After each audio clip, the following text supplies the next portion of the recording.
Welcome back to Phil's Recap and Review for Gotham, Season 4, Episode 21. It's A Dark Night, One Bad Day. And this is the recap and review back talking about Gotham. Finally, it's been a long time. And in general, just to kind of say what I'm going to be talking about tonight, it's going to be more of a general review on Season 4 as a whole, framed around this episode. I am going to recap the episode, but I will also just be talking general broad strokes about Season 4. This isn't just me picking this out of a hat and planning to do Gotham tonight, as I did talk about the series premiere of Gotham the night that it came out. And then I also did, I want to believe it was like one or two other episodes throughout the series that I've done on occasion talked about Gotham. But we have something called the magic wheel back there. Spin the wheel. If you super chat, donate, you get a spin of the wheel. And one of the spots on the wheel is pick a review. And one of our awesome people, and I'm not alone. I might be alone tonight doing this podcast, but I'm not alone ever when I have with me the live motherfucking chat who's in here. We got Ian, we got Broke, we got K-Rich, we got Talks, we got SM that will be rolling on in here tonight.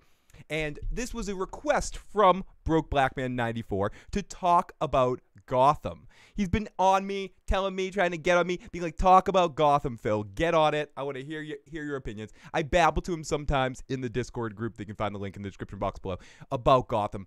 So it's a weird show because it's a show I've definitely watched every episode. I've watched it from, as I said, the premiere night until now.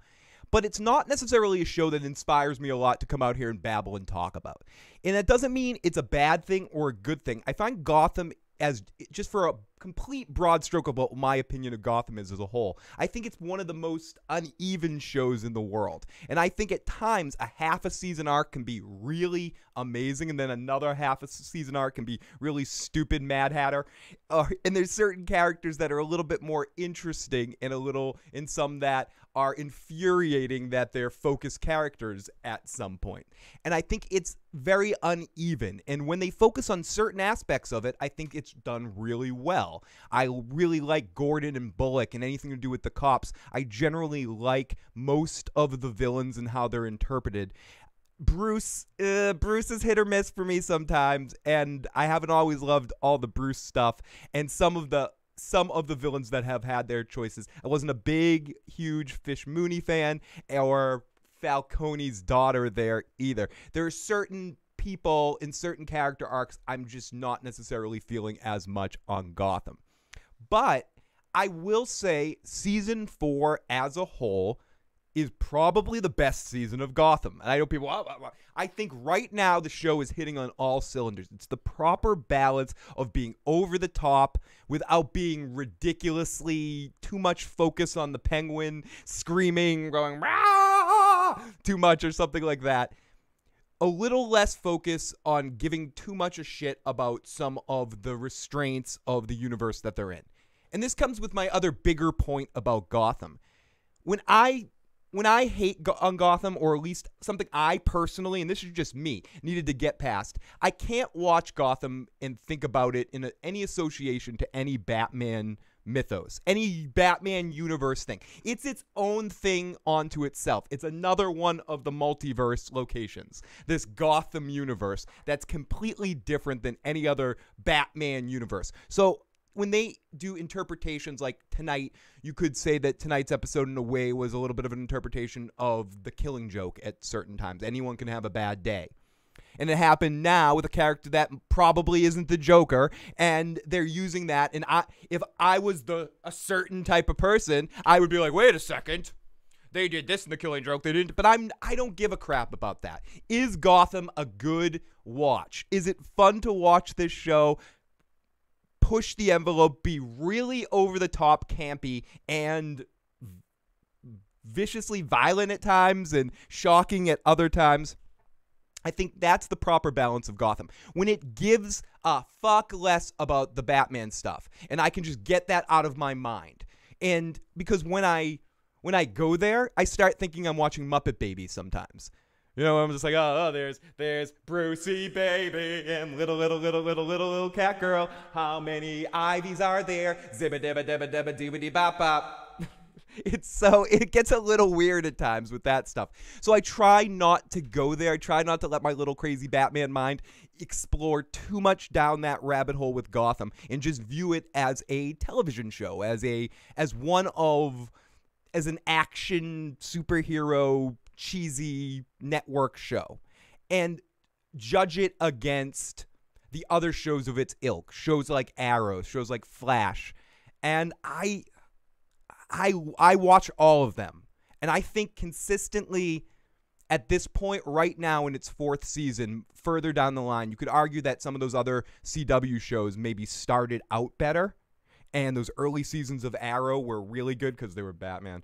Yeah, those early seasons of Arrow were good. I feel like the first season of Flash was the best one, but as we go into these later seasons of those shows, I feel like they're not thriving. They introduce too many characters that become focus characters, and I know Gotham does that to a certain point, but it's a little bit more like a silly opera at times, where just characters are coming in, characters are not coming in. So I feel like Gotham at this point later down the road is better than the CW universe, DC universe shows. I think it's a little more successful at the kind of show it's trying to be. Oh, let's go into the live motherfucking chat right now. In this stream, penguin means penguin, not pork. Sophia is meant to be disliked. She killed Mr. Falco. I hated that she did that. I'm one of the few people who likes Fish. She was mainly a tool for the rise of another character, the Penguin. I didn't like Fish the first time. Every time she came back, when she came back and she had the eyes and her in the Hugo Strange storyline, I enjoyed that aspect because I actually enjoy everything Hugo Strange. And I did talk about Gotham on a couple of the roundabouts as well, and B.D. Wong is exceptionally amazing in the role of of Doctor Strange there, Hugo Strange. And I can't wait to see him come back into the story next season. I like the hints about him with the Butch stuff. So let's go. Killmonger says, I don't watch this show. I don't give a fuck about story. Spoilers. Yeah, I mean, it's one of those shows that you really shouldn't give two fucks about. It's not a show that I watch with that much critical of an eye. It's only when the show makes me physically go, ugh. Why is Lee Thompson on my screen right now? Is Jerome officially the Joker now? Jerome's in the storyline, just for people that maybe aren't caught up with Gotham, that have seen or watched a little bit here, a little bit there. Jerome is dead at this point, as far as we know. Who knows this? And his twin brother has been infected by a special kind of gas to trigger certain parts of his body. His name is Jeremiah. He does share some physicality, obviously, because he's the twin, played by the same actor. But his attack in this episode, he is very different than Jerome and very different than a Joker tactic, even though it's a different kind of Joker that he's playing, but it's still inspired by that. But from the Gotham creators, if we want to take them by face value, they've repeatedly said that Jerome is not the Joker, and then they have said this guy, that Jeremiah also is not the Joker. Just that the events caused by these guys will inspire eventually the Joker. So I don't know how I feel about that. Again, if I put that Batman, how do I feel about that? Sort of hat on. I mean, no one knows the Joker's origin for sure. There are some hints in books that dive into that a little bit, but ultimately the Joker's origin is a bit of a mystery, so they do have some wiggle room, I guess, there. But I do not think either Jerome or Jeremiah are the Joker. True. This is a Killing Joke take. Jay says, the problem with Gotham is that I feel the show goes too fast. I have thought, well, in the next episode, Bruce will trip down the cave and already find a bat suit made with a note attached to it from somebody that says, hi, this is George Clooney. I have a message from you from Bat Nipples. Bruce, it's time for you to be Batman next season with a little bit of a time jump. It's about time. Ratings are suffering even though the show is getting better. It's time to make you Batman. We're not going to do the Smallville thing. We're actually going to have Batman on this fucking show. Can they recast him? There's no way that kid can play a Batman. He's one of my biggest problems on the show. he doesn't carry the scenes that he's supposed to carry for me. And let's open this up a little bit and welcome in the live motherfucking chat. So welcome to everybody. And just to get this over with again, thank you to Broke for pushing me to do this Gotham review. It's not a show. Like I said, it's not a show. I am eager right afterwards to be like, yeah, I gotta talk about Gotham. But it is good to get a kick in the butt and talk about a show that I do watch, and I have watched every episode, and I do have an opinion about. So it's not always a positive about Gotham. I go through phases where I have to not watch it for a while, then catch up on binges. But this season, I have to say, as I've mentioned, Season 4, to get back into Season 4, has been one of my most enjoyable from beginning to end seasons. I feel like it doesn't always make sense. It isn't always good, but it's always entertaining this season. And there's enough excellent acting performances happening with people like our buddy Julian Bashir. I love Alfred on the show. I love Bullock. I love the OC guy there. I love Ryan, Commissioner Gordon, and there's a lot of individual character moments that I like. The Penguin, I think maybe he's overplayed a little bit on the show, but I do enjoy, in general, the performance of him and the Riddler. I think are both good actors playing the roles, inhabiting those roles really well. Scarecrow in this episode made me laugh a little bit. I like the stuff with Alfred and the way they were flashing it, but when Scarecrow started doing that back up to the camera thing, where he's like, I am the Scarecrow. You might have won now, but you will lose. You will lose. Goodbye. I'm really going away now. Hi, motherfucker. There was just this weird, silly camera thing with the Scarecrow, and but I like how they do Toxin, and I like that scene where he comes in and sees Alfred all crazy like that. Another sort of Killing Joke kind of moment. So let's continue here in the live motherfucking chat here. They're just doing different takes of the Jokers and two different characters. Yeah, and different sides of the Joker's personality. I realized that after I said it, Broke, but very, very, very true. Hey, D. And Batman enemies, I think they're too old. I feel like when he becomes 25, they're in their early 50s. That's one of those things that I absolutely agree with you, Jay. And I think that's where I personally need to shut off my brain on it, because I agree with that 100%. A lot of this will not make sense from an age standpoint, and that's why I think they were pushing the concept of maybe Jerome would be the Joker because he's around the same age. But I think it is weird with some of these villains. But I guess it could make sense with the Penguin, because when we've seen the Penguin later, he's a much older man, so this is the young Penguin. But in some of the other ones, it is a little weird. And it's hard for me to imagine this kid turning into Batman. Let's be real. In this universe, Commissioner Gordon is Batman. but I know Bruce has elements of it, and they are going there. But this is Gordon's show, and I'm very curious what's going to happen if they do introduce a Batman element. What they're going to do to Gordon, and what they need to do eventually with Gotham City to make it to a completely hopeless point. Because in this show, it's been to a hopeless point so many times. Can they dig it even deeper? But again, I'm doing it again. Being too Batman-y. What year is it? Because Jim Gordon had a new Kimber for him from 2016. We don't know the year of the series, Killmonger. Yeah, they're not very clear about that at all. It's set in a strange time in a strange place. Jay, how in the hell does the arcade still exist in Cobra Kai 2018 unless you're Dave and Buster or Chuck E. Cheese and not in business anymore? Good question, Jay. Joe and I are going to do another Cobra Kai stream at some point soon. Killmonger says, I watch Westworld. That's why I'm not here live. I don't have HBO. I hope that Gotham creators are telling the truth. They are. I do too, about what I was saying about the Jokers, and I have a feeling they are. I don't think that either one of them are the Joker. I think they're going to inspire whoever ends up being the Joker in this particular universe. My favorite Joker origin was in Batman, the Michael Keaton version, and the Mask of the Phantasm. I like the Mask of the Phantasm one as well a lot. And that sort of connection, that universe Joker. Is it better if you're a comic fan or new to the franchise? I would argue that Gotham is a more enjoyable show from just a television standpoint, the less familiar you are with the Batman comic and the Batman mythos.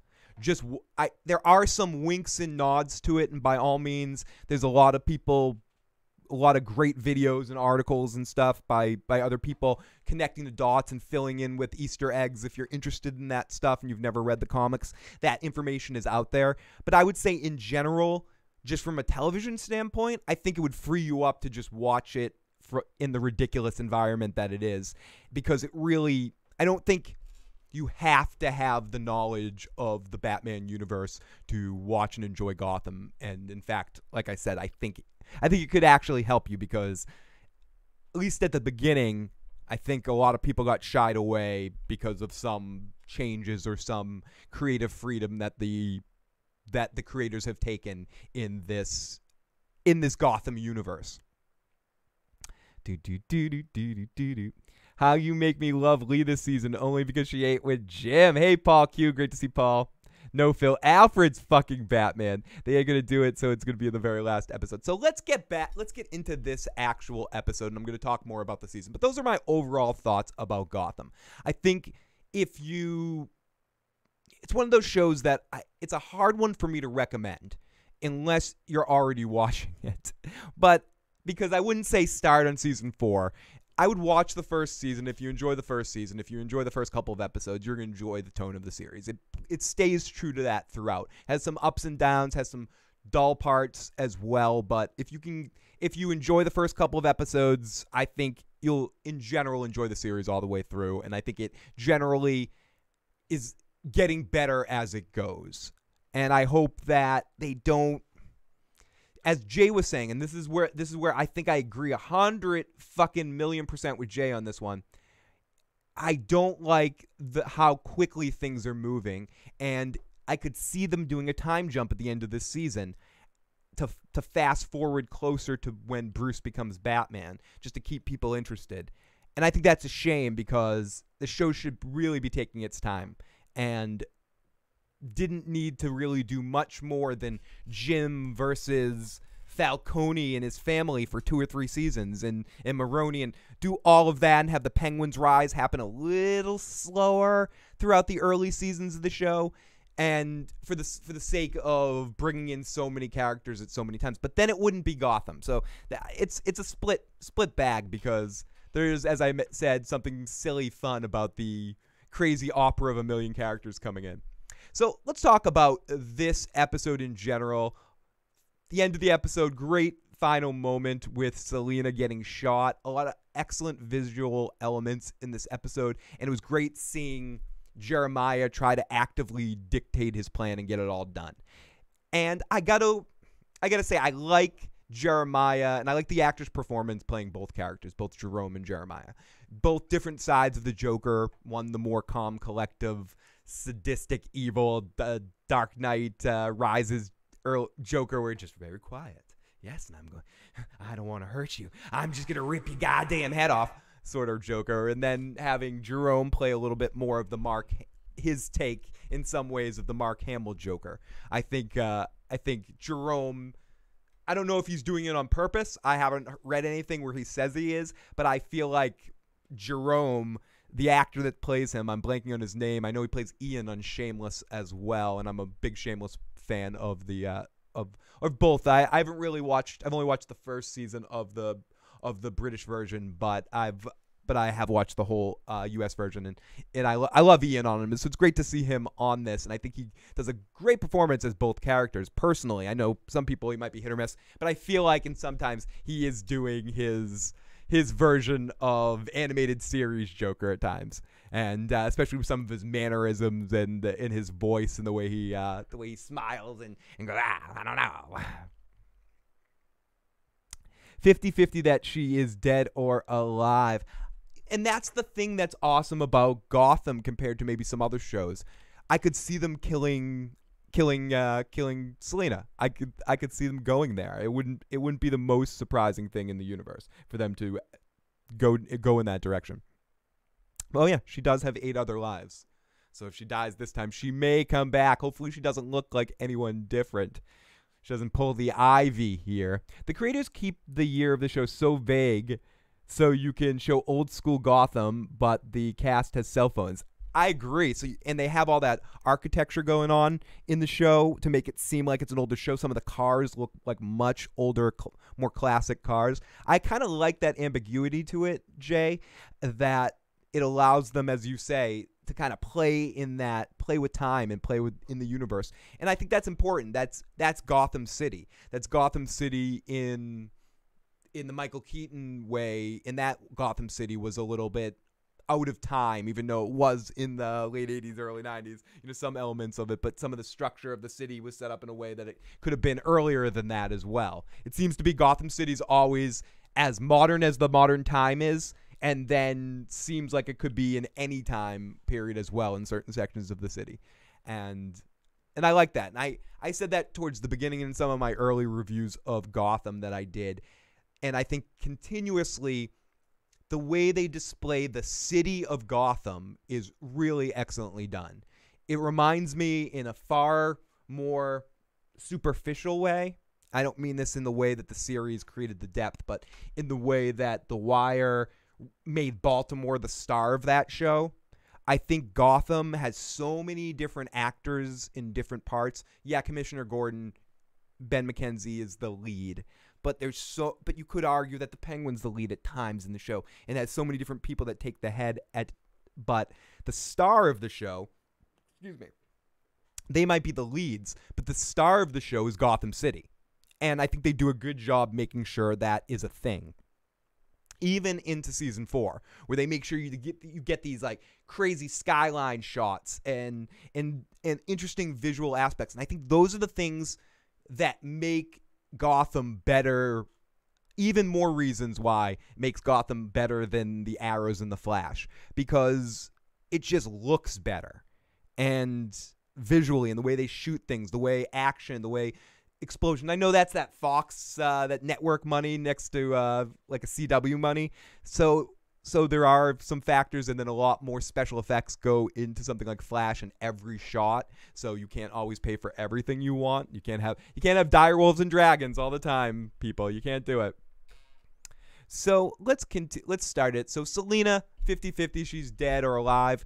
I like that. I thought that was a fun ending to the episode. Very cheese, especially when you see Alfred go crazy, punching the shit out of Jeremiah afterwards. Very enjoyable. Jim and Penguin are main stars. They're in most of the episodes and interact with pretty much all the villains. Yeah, and I don't think it started out that way with Penguin, but I think he was always supposed to be a major player on the show, but I think the actor, especially in the early parts, in the first 2 seasons of the show, the strongest positive thing that came from Gotham and kept it going in the beginning was, is his name Robin? Is that his name? Is the Penguin's performance. I think he got a lot of the not the credit, but a lot of the shine from those early seasons of Gotham, and so I think he kind of got pushed from major player to co-star. I don't think they're killing characters. I don't think they're killing characters that exist in Batman. And that's an interesting question to see if they'll go there. It seems like up until this point, they have not, which leads into the fact that Jerome and Jeremiah are neither the real Joker. And let's continue here. Let's start. So the whole episode starts out with this news report. My notes are a little vaguer than normal recaps, but we're going to get through and talk about a couple of points of this episode. I thought this was a good episode of Gotham. It was not much, how do I say? It was setting things up, but stuff still happened. And a lot of action happened. It was a real good, brisk pace. Fun, didn't lag in any area, and I think that's what makes Gotham at its best, is when it has that fever neck speed similar to 24 in that way, where there's never where there's never a skip in the beat. Why am I clapping? Because I have to clap like this. There's never a skip in the beat, and it's just constantly going bam, bam, bam, every scene. No breaking stuff down for an emotional one-on-one love moment. No, not on this show. Not on my watch. Not here, motherfucker. And and holy crap, I'm loving my Ra's al Ghul, Raish, Raz, however you want me to say it, motherfuckers. So we start with the news report. Jim Gordon is still missing after Jeremiah potentially killed him. 8 out of 10 episode. Jerome dying. 10 to 10 for sure. I would say 8 out of 10 for Gotham. And as I always say with these butthole ratings that I'm giving, it's about compared to other episodes of the show. I can only do a 10. A 10 is a 10 in Gotham. A 10 isn't a 10 compared to other programs. So I would say this episode, I would agree with Broke. I would say this is another line of a lot of episodes I've really enjoyed this season. Last week's episode, even though I thought the Harley stuff was a little creepy, and I didn't mind their depiction of Harley in that episode, and there was some stuff in last week I liked. Last week was a step back from some of the stuff in season 4 that I've been enjoying. I was less invested into it. But in this episode, again, I was invested in the storyline. I was interested. And I guess last point for the overall arc of season 4, I generally think Jeremiah have been a compelling villain to top off the end of this series arc. That we've gone through a couple of different points this season, through different villain arcs and different stretches in this A Dark Knight part of this story, as the way it's separated, as Gotham's separated in seasons, but then in sub-seasons within the seasons. And this one's called A Dark Knight. And I think this is, in general, again, been one of the better ones, minus some Dick Bruce moments, if I'm remembering this season. But yeah, and this ratcheted things up. Is that a word? Yeah, it's a word, asshole. It ratcheted things up to a good epic point for this final episode of the season. And hottest villain woman on TV covers a lot of other civs. Weakest part is Brat Kid. Brat Kid sucks, K-Rich. When he does anything but play the stoic Bruce, he sucks. Whenever he's like, Alfred, that's when I don't buy it. When you can just play, yes. He should be a very minor character in the show. But it sucks because I love Alfred so much. It's a weird parallel. I hate Bruce, but I love Alfred, so it's a mix and match here. Okay, so we start with this news report. Let's go. It's time to listen, Phil.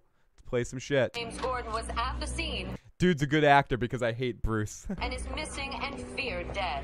Investigators are certainly looking into what could have caused the sudden explosion. Harvey, I just got off the phone with Search and Rescue. Okay, so Bullock, everyone thinks Jim is dead, but Bullock steps in and Bullock shows you why Bullock is fucking awesome. This is why Bullock's awesome. The area looking for any traces of Captain Gordon. Screw that and screw her. Listen, in 2 minutes, Jim Gordon's gonna come walking through that door and chew all your asses out for standing around and not doing your job.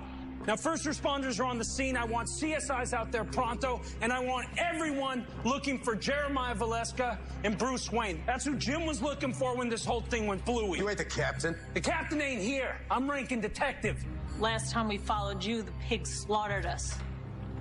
So this is a side story with the pig, and I kind of blocked out the pig storyline, which is somewhat interesting at times. A little drawn out, but I enjoyed the pig story to a certain extent. And with Bullock trying to run things, and Bullock's trying to come back. The actor Don Lodge, is that his name, Lodge or whatever? I enjoy his performances. He always adds a little extra something special. And in Bullock, in my imagination, having known Bullock from the cartoon, he fully encompasses what Bullock was and then adds another dimension to him. I think him and Jim are the heart of the show, and when Gotham's not at its best is when the two of them are separated. And I hear what you're saying, Jay. You can't have Bruce as really a minor character in a Batman prequel sort of thing. Yeah, I know. Maybe I just wanted them to cast somebody. I just wish they won the lottery of child actor casting, which is hit or miss. And he could have played some of the early young Bruce stuff. I think in season 1 he was forgivable, and I didn't really think about him much, and I really liked Alfred in those scenes. And I think he plays like sad and miserable a little, pretty good. But when he plays angry, getting mad and fighting Bruce or prick Bruce, I mean, maybe as Broke said, he plays that arrogant douche really well. So I'll give him that. He plays that character really well, and I look forward to seeing him play a Joffrey-like character in the future, as we can all hope. So I'm kind of biting it from both ends there, Jay. You're right. I mean, I can't always get what I want. Sometimes I just like complaining, right? So he's leading our new group. So Bullock's leading our new group and trying to get things going. So Jerome ends up showing up at the police station saying, "Hi ho, Gordon's was dead." Something my brother never could. Killing James Gordon. You're a liar! Not so fast. To answer what you were saying, K-Rich, I still want to see how they bring back Barbara to be Mrs. Gordon serving homemade cookies at the station. Broke and I were speculating in a thread that we were just going back and forth about. I believe we went there that we said that there could be some sort of world cataclysmic event to wipe out memories and reset things. I don't know. I can't imagine a scenario where Barbara and Jim end up together, and that it's just a ridiculous thing. And I have to say, I kind of moved around with Barbara. I didn't like her at the beginning in season 1, but once she broke, she was a little over the top at times. But I go back and forth with Barbara. Sometimes I like her character, and I'm entertained by her, and sometimes, as in the her getting Raish's powers, Raz's powers. I'm just gonna say it both ways, just so everyone's satisfied. So, getting those powers, that I don't know. There's some part of her performance that bothers me sometimes. Hey, we got Tom himself in there in the live motherfucking chat. Great to see that. Great to see all of you guys. Love all you guys. I'm happy they stopped being butthurt with Bullock. I just think Barbara will die in a heroic way, and Jim will name his daughter after her. I think that's definitely a possibility, Broke, as well. Yeah, that Barbara could save Jim somehow, and he could owe some sort of big debt to her. Excuse me. Hallelujah. So yeah, let's listen to him a little bit more, Jerome, telling them what to do. Planted around the city, just like the one that killed Jim Gordon. And Jeremiah has his little minion that are Jerome's former supporters that now are on Jeremiah's side because he said he killed Jim Gordon, something that Jeremiah couldn't. I mean, strike that, reverse it. You guys know what I mean. So ultimately, all these guys are following Jeremiah now because he said that he killed Jim Gordon, something Jerome couldn't do. There, I said it right. Fuck. So he's basically explaining what our big thing of the night is. There's several bombs all around Gotham City, and he's going to blow them all up. What you need to know is if I hit this detonator, Gotham's blown back to the Stone Age. Kablooey. Your brains are blown through the back of your skull. I love Bullock. I fucking love Bullock. Dead man switch. You're familiar. It's another little something I took from my brother, except mine's a bit more. Who is in control of Gotham's underground crime right now? Is it Penguin?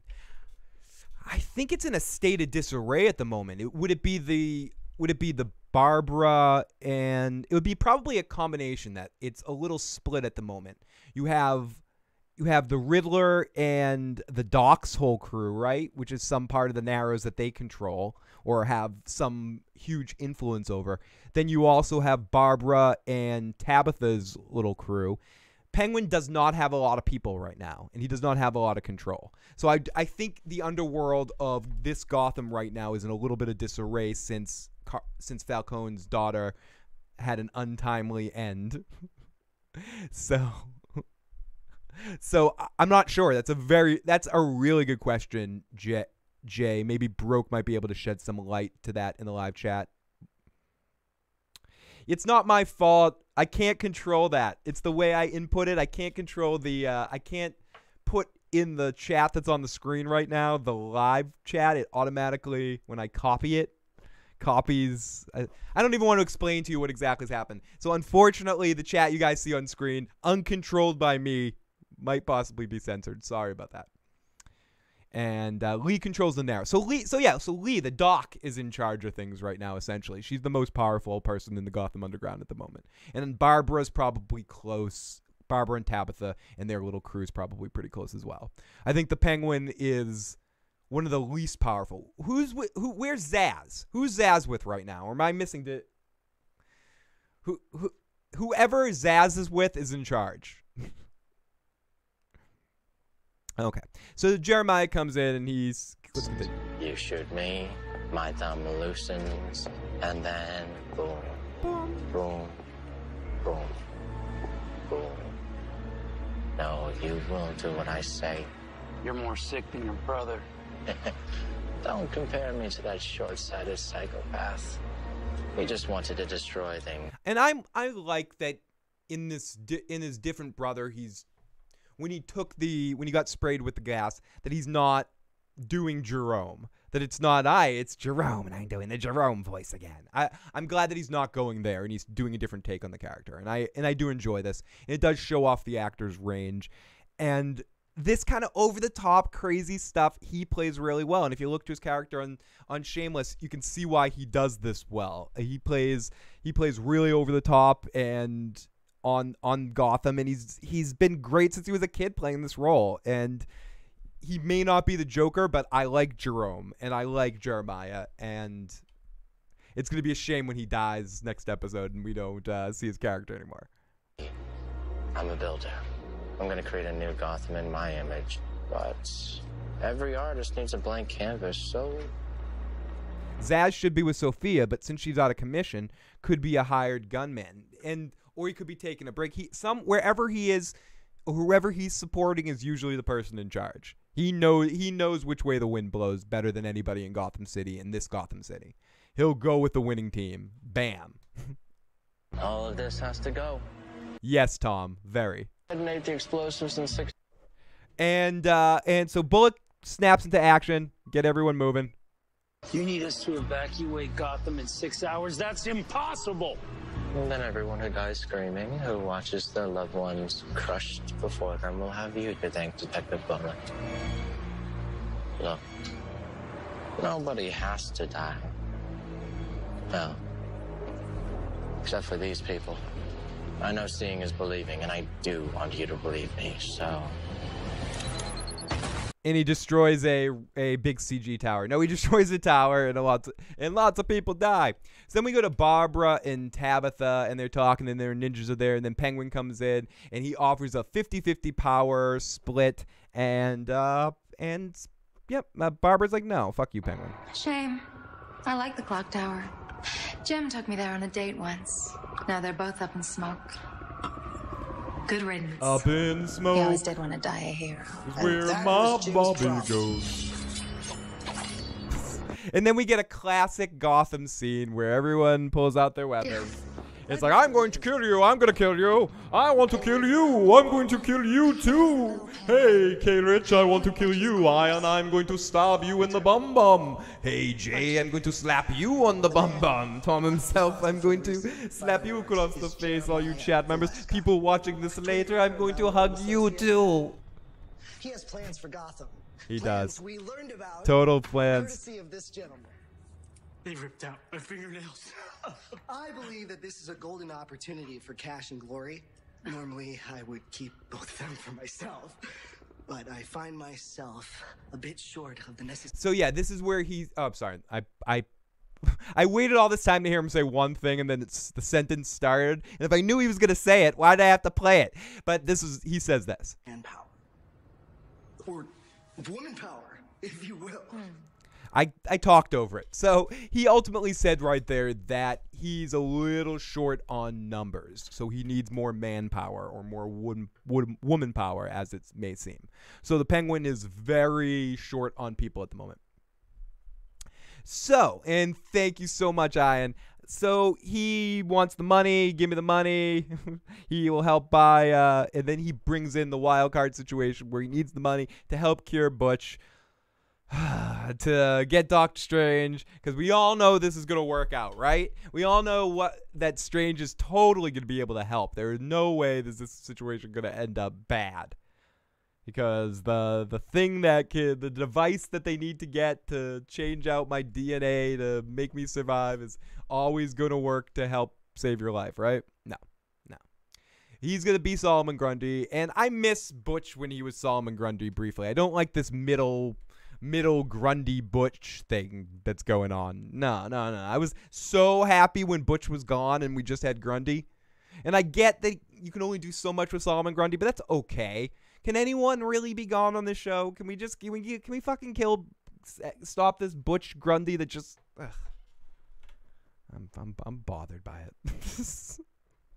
Because he's just one of the characters I don't really feel too much on the show. And when I started to get lost a little bit in season 2, it's in the Butch versus Penguin, and they double cross each other again. Who's double crossing each other this week on the This Weekend double crossing show? And I don't know. It just gets a little annoying.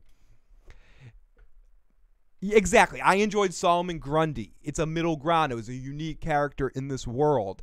They want to bring Grundy into it. That is cool. Maybe have him have 1 or 2 flashes of Butch, like the Hulk recognizing Liv Tyler for a second, going, "Oh, I Hulk, you live. I don't want to close my eyes." Or something like that just for a moment. And discovering it or understanding it. But I don't know. It was too much. Too much. Butch is better as Solomon Grundy. They need to get rid of his memories and just let him be Grundy. For once, broke myself and Jay about the show. We all agree 1,000% on this one. I think him as Grundy is far more interesting than Butch, and this middle ground is worse than either of them. Okay, so let's continue here. Bullock is trying to talk the mayor.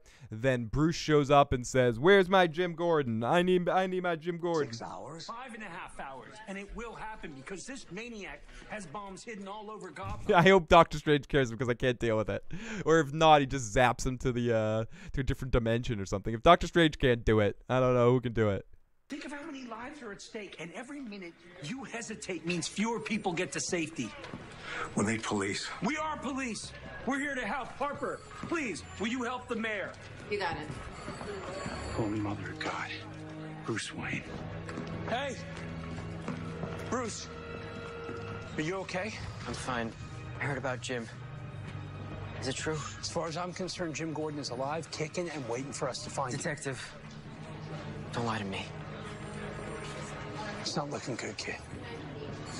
I was hoping you could help me. Did you see Jim? How did you get out of the bunker? Jeremiah and I had already left the bunker. Jerome sprayed him with a gas that drove him insane. So Bruce is taking responsibility for all of this. He's thinking that he's responsible because he supplied Jeremiah with the tech to be able to do this, and this ultimately all leads to all of that.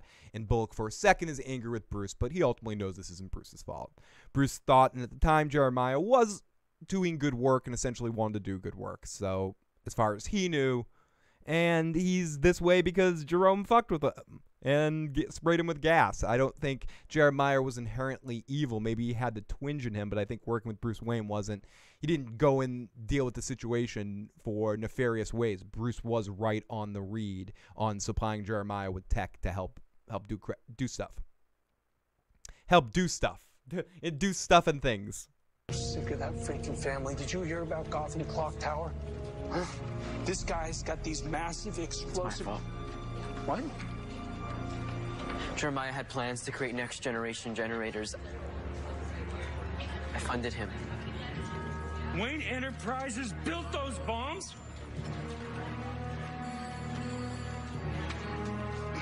Listen, the schematics for the battery should be in the Wayne Enterprises R&D lab. Lucius can take a look at them, figure out how to disarm the bombs. I'm gonna go get them. No, you're going home. No, You're going home, mommy. And then at the same time, right around this moment, Bruce also gets a call. No, push this one. I like this one better. Too close. You guys, I'm too close. No, I'm doing the show with Lotus. So, Lotus, what do you think about this episode? Woof, woof, woof, woof, woof, woof. I agree, Lotus. Now we'll go back to just me. Let me know if you have anything else you want to say. So let's go. And no. Oh wait, I see in the corner of my side butthole eye. We got a call from Jay, I believe. Let's let Jay get his 2 cents about this episode and about Gotham here. And we got Jay from area code 202. What's going on, Jay? Hey, what's up? How's it going, buddy? Hello? Hey, what's up? What's going on, buddy? Hello? Hey, can you hear me? Oh, not much. Yeah. My only thing is, I don't want them to kill off characters that are supposed to be major characters in, like, Batman mythos later. Like, I would like them to just make new characters and then, like, make them so awesome that I become intrigued with them. And then if you put them in life-threatening situations, I'd actually be more intrigued, because I just don't agree with you. Like, I don't ever think they're killing off, like, major characters from Batman. I don't think they're killing off the Catwoman or Bruce Wayne or the Jim Gordon of the series. You're probably right, yeah. I just think they're making them live to that point. So when they put them in danger, it doesn't give me any kind of intrigue or anything. I'm just like, oh, this is bullshit, because I know they're going to live. I know that this character lives till Batman, so stop trying to intrigue me with the fact that you might kill him, because I know you won't. Jay, and you make a good point. Isn't that the problem with prequels in general, though? That, like, it's hard to give a shit in a prequel when you know characters live in the end? Yeah. It's totally hard to give a shit, which is why I want them to, like, make new characters like they did with you make a new character that's so awesome that I can't, like, you know, take my eyes off that new character, and then you put that character's life in danger. Yeah. Because I don't know what could happen with that character. That character could live or that character could die, but I have no idea about what could happen. So that's what I would lean toward. Awesome call, Jay. Oh, sorry, I ended up losing you at the end there, but awesome call by Jay, and I think he makes a good point. And even though I didn't love the character at all times, I think they were able to do that a couple times, or at least once that's popping in my mind with Fish. I think Fish created a sense of caring and a sense of people really enjoying her character and giving her a few ups and downs and being able to do what they did with her character. So, but I definitely agree with what you're saying. Essentially, I don't think any of our main Batman people are in any real danger. If they ever did something like that, it would really be shocking if they went there. But as much as I want to argue with you on that one, Jay, I think you make a very clear point, and it's an overall problem with anything that's a prequel, because it deballs certain elements. And the reason why that's why so few prequels are excellently done. And people can argue with me about what are great ones, what are poor ones. I'll argue that the best one ever done is Better Call Saul, because, yeah, you know that Saul's okay, but I'm not going to spoil Better Call Saul here, but they introduce other characters around him in other situations, almost doing exactly what Jay was suggesting there, and making you care about these other characters in these other situations that aren't connected to the main show Breaking Bad, except for Saul. So you might not be worried about Saul directly, because, you know, spoiler alert, Saul Goodman lasts to the other series. But you do care about all these other characters that you don't necessarily know. I mean, they do introduce other Breaking Bad characters as well, but some of the other side characters, they make you care about the situations as much. So, anyways. And Smallville was an awesome prequel. Thrones is going to be awesome prequels because they're going to deal with, I think initially, I got the Game of Thrones bug the other day. I'm ready to fucking go crazy talking about Game of Thrones. The only thing I'll say about that is I think it's going to be really awesome with the Game of Thrones prequels, because we won't have a lot of crossover characters. There'll be prequels in the sense that there'll be completely different stories, like something like The Dance with the Dragons or something like that. I know we're not going to get Dunk and Egg, but something like Dunk and Egg. They say we're not going to Dunk and assholes. Okay, I'm going to shut up here. So here we go. Let's continue. Oh, Nick, yeah, I'm sorry, my dog co-host. Lotus, you want to go? You want to stay on the show? Oh, yeah, the heck, Phil. I talk like Goofy. Yeah, you do. You talk like Goofy. I know. There we go. Let's get back talking about Gotham. So, hey, Nick, great to see you, buddy. Great to see all you guys in the live motherfucking chat. And I was just gonna say that, Tom. I saw you say that, and I said that's a character's name on Prison Break, played by Robert Kepler, who I think should have been who I think should play Freddy Krueger's son somewhere, because he looks a lot like Freddy Krueger to me. So Bullock is trying to talk to the mayor. Oh, yeah, and there's explosions, blah, blah, blah. Bruce answers the phone that rings, and it's Jerome.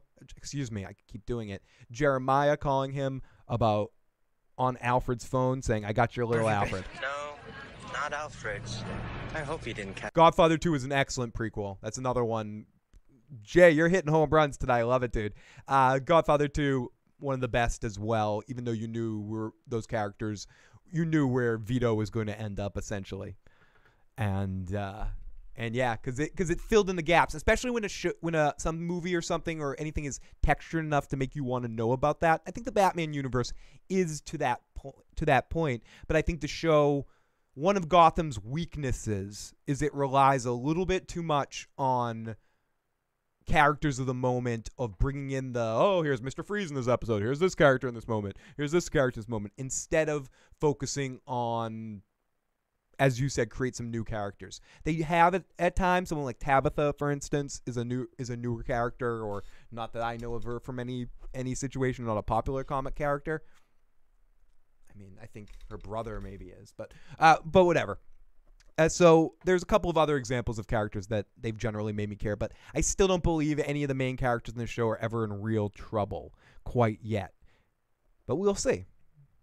Old in my brother's grave, I know those things aren't exactly designed for the living. What have you done? Where's Alfred? Such anger.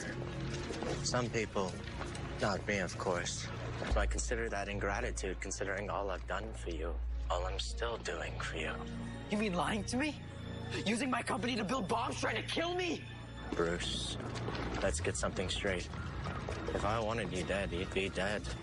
I'd have put a bullet through your brain and left you to rot in that grave. Killmonger, Bates Motel is actually one of the next review. One of these I'm doing that from a request from Jasmine Walking Dead, who has a request in, and Bates Motel I'll probably be doing sometime this summer, as well as Gungrave, which I have to watch and review that as well for Super Chat donation. Also have a couple of other ones. Got to talk about The Sopranos conclusion and do a Game of Thrones cast at some point. So poor me to have to do that. But those are some of the other request reviews coming up in the pipeline, hopefully all by the end of the summer. I want to try to clear the deck of the reviews by the end of August. What? Yeah, and exactly, Jerome and I was gonna say that too, bro. Jerome and Jeremiah are both fit into that category that Jay was talking about as well. If we're to consider them not the Joker, and I think they're both in serious danger, or Jerome obviously because he's gone, of being dangerous. And I think they've done a good job with some villains that they create, like the Pig or something like that. It's not too many that are characters we care about, though, that are new characters.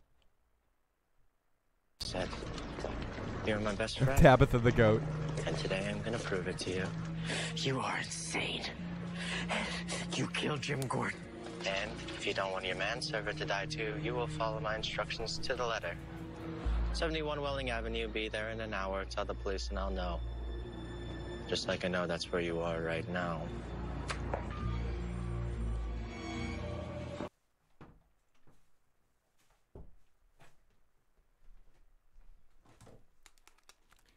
So we cut off from that situation. Nick says she's going to be in the cult of the Joker, like anyone can carry on the Joker spirit of chaos.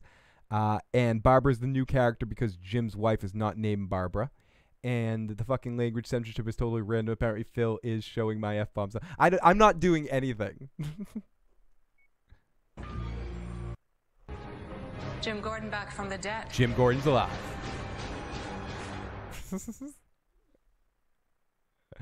And Lee talks to him in Lee and Jim Talk, which is as productive as ever. I was in Jeremiah's bunker. There was a bomb. Ed had you followed. His people found you after the blast. I'll have to thank him when I arrest him.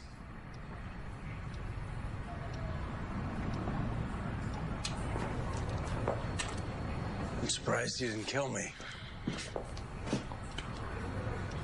I am too, actually. What do you plan to do with me?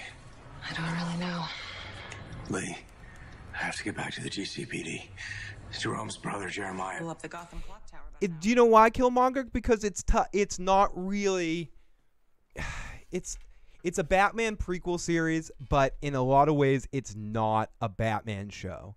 It's a Gordon show. It's a show about Gotham, about the origin of his enemies. And the Batman stuff is there, but I don't think it's done well. And the Joker stuff, he isn't the Joker, but I think Jerome is done reasonably well at times. But I find his fascination with Bruce and the connection Jerome had with Bruce to be forced. I think Jeremiah's interaction with Bruce is a little bit more organic, but it's not like watching the Batman animated series. If you have a love for the Batman-Joker relationship in the Tim Paul Dini universe in the animated series and in Mask of the Phantasm and in Justice League and like that interaction, and you think about The Dark Knight and you think about Batman 89 and so many great comics or individual movies that have come out, the relationship between Batman and the Joker and how that's been played, even if you want to play Jerome for face value, this isn't high up on that list. This would be towards, it's hard to top those things on television. Everything is hyperbolic, in the moment, blah, blah, blah. But on TV, if you've watched and you have that foundation of the Batman animated series, I am a biased motherfucker. You would have to destroy Batman. Like, do the greatest show of all time, in my opinion, to even hold a candle to that show as a Batman show. I think the animated universe, even up to the end with the change in the animation style and everything, I think that is the best superhero universe ever on television. It's better than the CW universe. It's better than anything you get. That whole thing, the Superman show, Justice League, Static Shock, everything, like all the way that fits together. That's the best example of a shared television superhero universe. It just works for me. And so it's hard for anything from a Batman standpoint to match that. And hence why I have to, for my enjoyment of Gotham, I need to say, okay, I'm watching an alternate universe. I'm watching Gordon's show. And I know that's horseshit because Jay's right. It's a Batman prequel show. It is. It's a fucking Batman prequel show. Bruce is 1/4 of the star. He gets probably 25% of almost every episode, sometimes even more. Sometimes story points. Him and Selina's relationship is a foundation point of the series. It's like Muppet Babies sometimes. Hey, we got the Walking David up in the live motherfucking chat. Great to see you, buddy. Is that a pot sandwich? Yes. I don't know what Commissioner Gordon's been eating, Jenny. Whatever he's eating, I want to have some too. It looks like it tastes good. Great to see the Walking David. Great to see Jenny. Great to see Nick. My favorite part of the show was when Gordon got that I don't give a shit attitude and just went rogue cop and started cleaning up Gotham. Yeah, that was an interesting storyline. I agree. That was really cool. And again, he's been awesome on this series. Ben McKenzie has killed it on this. Teen Titans was awesome too. The original, I agree. I've said this before. I wasn't the biggest Zeta Project fan. I know it had its fans. I thought that was probably the worst show of that universe, but I liked all the other shows in that universe. Especially a special affinity for Justice League, not Justice League Unlimited, which I liked too. I thought Justice League Unlimited was really awesome too. I'm talking about those first 2 seasons of Justice League when the episodes were an hour. For some reason on Netflix or Amazon, wherever they are, they put everything in the half-an-hour format now from the Justice League Unlimited. But when they were originally on the air, they were these hour-long episodes that aired real late night, and they were almost like watching these little mini movies. And I really like those seasons of the Justice League. I like Justice League Unlimited as well, and that was a great conclusion. And how could I forget maybe one of the best of the bunch, Batman Beyond. Muppet Babies might be the best prequel ever. I tend to agree with that. My God, I'm so hungry for sugar. Eat some chocolate. We should review The Dark Knight, but I would love to do that, David. We should absolutely do that at some point. Review the trilogy again, or review just The Dark Knight would be awesome. It's been a while since I've watched it. That would be a fun one. So let's Remind me about that. Message me later about that. So he has a map or something. Oh yeah, so Lee and Jim are talking. He has a map or something. I said a maze, a map or something. And she goes, "No, lay down. I'm in charge here, motherfucker. You're sleeping, and I'm drugging you with painkillers to make it easier to deal with you." And then we go over to Bruce and Selena as they talk, and she makes sure to tell him that she's there for him anytime he needs. I'm there anytime you need. At the cemetery. I bet he put up a fight. Thanks again for meeting me, Selena. Sure. I didn't have anyone else to call, and I know it's asking a lot, so I just really appreciate it. Bruce, I'm gonna be here whenever you need me. Whenever you need me. Hey now. Okay, so let's just zip through this a little bit more. Selena climbs on the roof. Bruce goes to the door and screams. And okay, so this is when stuff starts getting weird and interesting. Bruce steps in and probably immediately at this point starts going into the room, and the room is starting to fill with Scarecrow toxin, and he starts hallucinating, and they start flashing images of Alfred being tortured, and they're really intense, on the verge of comical a couple times, but still intense in what they're trying to portray. I think a couple of moments with some of the images, and again, it has to do with the kid Bruce. He's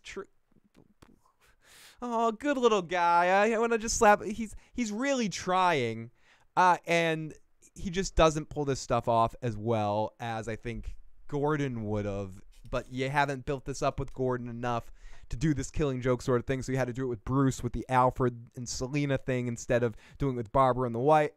So I get the switch up, and I get you have to do it with Bruce in this situation. You've built this up over a couple of episodes and kind of lead in towards doing this storyline. And it works essentially, but it does border a little bit on silliness at times. I like it, though. It's kind of cool, though. And yeah, David, definitely message me about that. We can talk about what we want to do. Maybe we can do a top Batman movies. Talk about a bunch of them, but whatever. We'll do some Batman movie thingamahoochie. So we'll talk it out, whatever we're gonna do. But I'm definitely down to do some Batman. And Batman Returns in Keaton top form. I'm gonna add some extra words to that, but yeah, I wouldn't mind talking about those movies too. Or do something like Batman '89 and The Dark Knight and compare the Joker performances or something silly. We'll talk. Blubbity blah blah. The Tim Burton one, yeah. The Returns is with the Penguin and Michelle Pfeiffer. Adam West is awesome. I love some of those reunion movies that they did. The animated one with him and Robin. Like some of the, I love how they kept that Batman alive, because it was for a lot of people, the first Batman that they were ever exposed to. So I mean, it's silly. You can make fun of Adam West. It's easy, but that show was intensely important in the development of a lot of people being open to the way media is right now, and having so many superhero shows, so many things, so much exposure. Some could say overexposure, but whatever. A lot of people's first Batman, a lot of people's love of it started to come from that series. And me too. At the time I watched The Monkees, I watched that series all the time as a kid, and it was that made me like Batman, and it held me on until Batman '89 came on, and I was like, holy shit. And then the Batman animated series came out. Holy shit. Because I'm always more of a visual person than a comic person. Even though I looked at some Batman comics, I looked at some darker stuff in Batman, I'd always thought to myself, when I closed my eyes and thought of Batman, I thought of Adam West. Pow, bash, bang. If y'all do Batman movies, the best one is Mask of the Phantasm. That's the best Joker and the best. You don't have to sell me on that, Jay. If I was doing a list of my favorite Jokers and favorite Batmans, Kevin Conroy and Mark Hamill would be number one on both those lists. So you don't have to sell me on that. Mask of the Phantasm is. It's funny that movie came out in the movie theater the same year as that shitty Batman movie, and it got buried in the theater because of it. I think it came out the same year as the George Clooney movie, and they were both in the theater at the same time generally. Oh, that's a good one, Jay. I like that. Okay, so let's zip through this shit. So Selena climbs on the roof. Bruce goes to the floor, and then we get a flash. He gets the movie screen and starts seeing flashes of Alfred going crazy. Going crazy, Bruce. Alfred. Mark Hamill really is the best Joker, and in an alternate universe somewhere, I would have loved to see him get the opportunity to play a Joker, an actual live-action Joker. I don't know how it would have worked. Some could argue he does it a little bit on The Flash. You see what it would be like with his character in The Flash, but I still...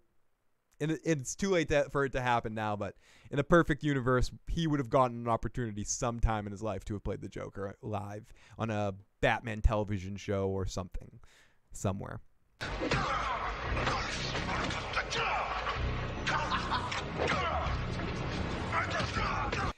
And I agree with that, Gonfu,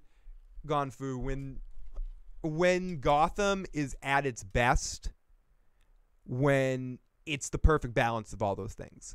And when it loses that balance a little bit and gets a little bit too much in one of those other directions of trying to be a certain kind of movie or a certain kind of television show, take itself a little too seriously or take itself do too much romance or anything like that, it loses a little bit. It's got to be over the top on that verge of camp. But camp with crazy over-the-top action. Yeah, the trickster.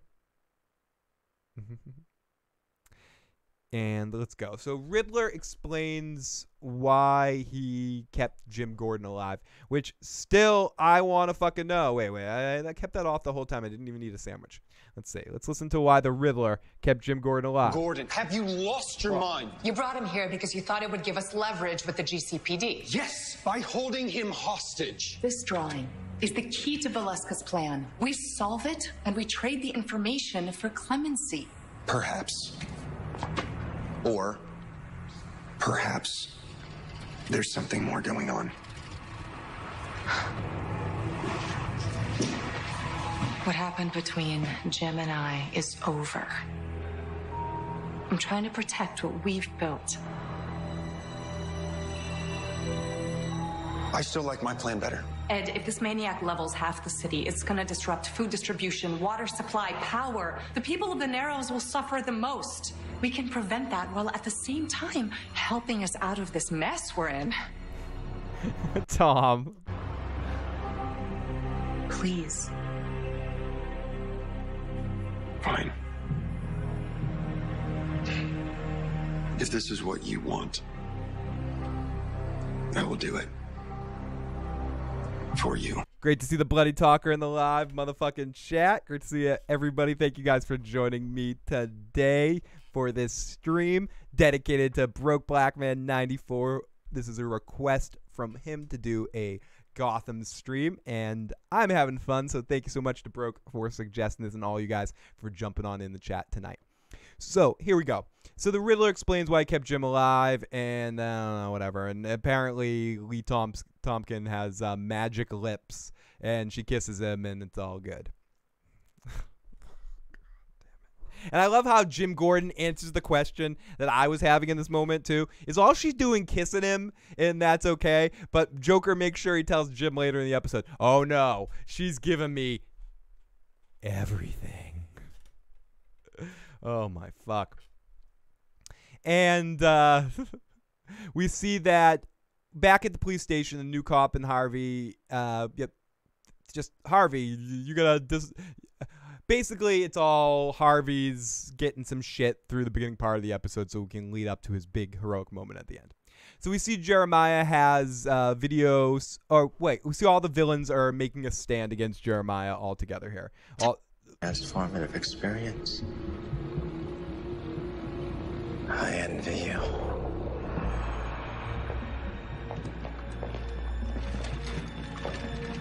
And Penguin and his crew's plan is to get Jerome to get Jeremiah to ask for $50 million and get ransom to be added on to his request for the city, split the money amongst themselves, and then kill him to save Gotham City. That's the Penguin's plan.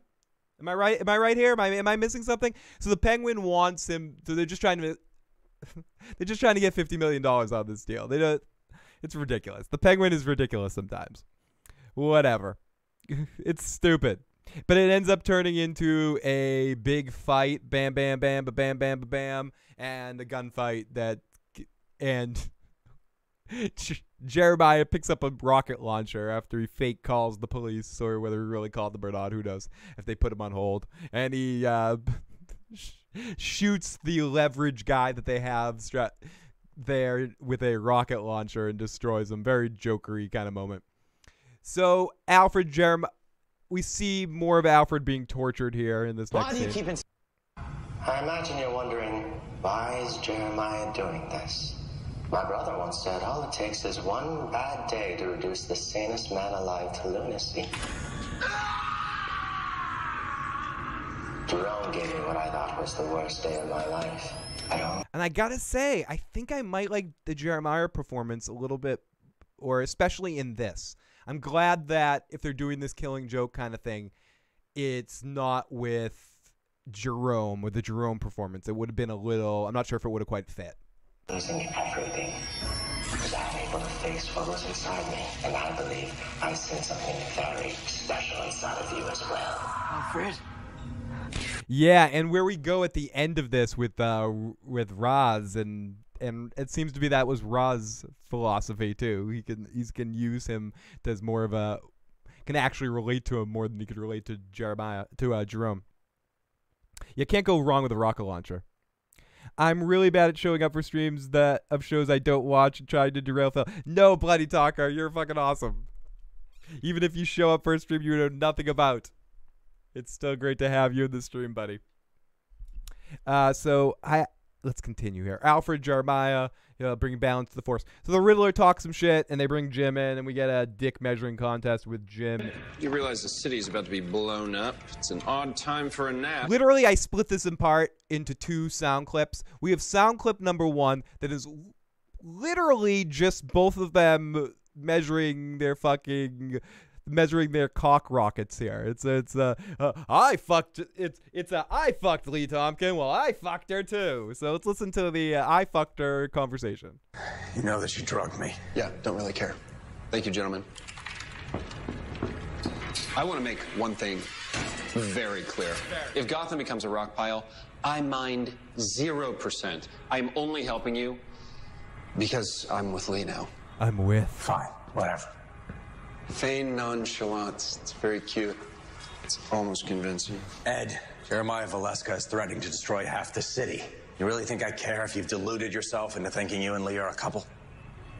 You see, that is my point. You don't believe that Lee could actually love me, do you? Honestly? No. You're a psychopath and a murderer. And the fact that you need me to validate your crazy fantasy means that you don't believe it either. That doesn't matter. What matters is stopping Jeremiah from killing thousands of people. So can we? Yeah, we're gonna settle this. Ed? No, Jim. This isn't the GCPD. Here, I make the rules. So we're not gonna do this until we talk about what I want to talk about. He's changed. I accept that. Maybe she will never be the person that I knew. Fine. But she is not who you think she is. The fact that she's with you in whatever way she's with you. Oh, Jim. Everyone does a Batman voice on this show, Tom. She's with me in every way. Oh, there it is. That was the line I wanted to get. She's with me. She's with me in any way. Those aren't hockey pads. So, okay. A couple of things here. What do you guys in the live chat that are watching that watch Gotham right now, or even if you don't watch Gotham, what's your opinion?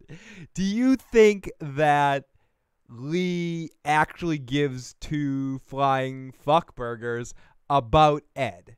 Is there any care? Is she just using him as a tool right now, using this as a way to pacify him and keep him under control? Or does she actually have an interest in him in a real romantic sense? I tend to think she's using him 100%, but I'm very curious if anyone actually thinks. Do you think Jim is right in this situation? But yeah, that's how they talk normally. They all do the Batman voices. Means she wants something from you. So when it's done, she'll get rid of you. I agree with Jim. I think I agree with Jim. She's using him to get the money. I agree too. When she gets what she wants, Jim basically just says it right there to him. She's using you until she gets what she wants out of you, and then you're gone. I think Dickon is the absolute person that's going to save Batman in the end of this series. In fact, we got I just got a voicemail 781-990-8509 of this right here. What's this? Dickon. Whoa! I don't know what are you trying to say?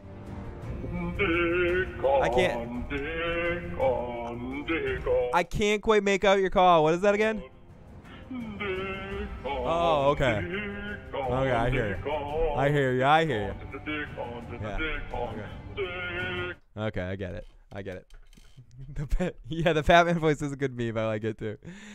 So then we see what the plan is. We see that Matt Maze thingy. It's a skyline, and that's where all the bombs are. And he starts treating Jim like, come over here, you big dummy. I'm gonna tell you how. Constructed as contiguous lines along concentric circles. One way in, one way out. But this one's different. Undoubtedly.